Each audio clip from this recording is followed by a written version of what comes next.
In this guide, I'm going to show you guys how to fix McDonald's app wet screen problem. Let's get started. First thing you want to do is check your internet connection. Ensure you have stable internet connection, or you can switch between network, Wi-Fi and cellular data.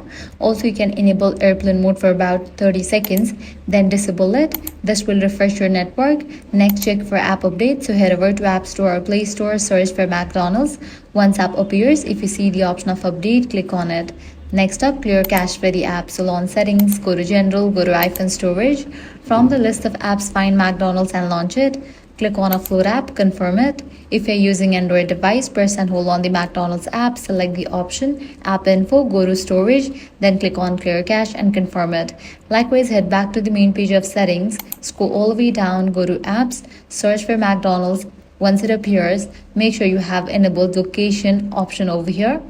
Next thing you want to do is completely delete McDonald's app from your device and reinstall it. And that's it. With this solution, your problem will be fixed. If this guide helped you out, do not forget to like, share, and subscribe.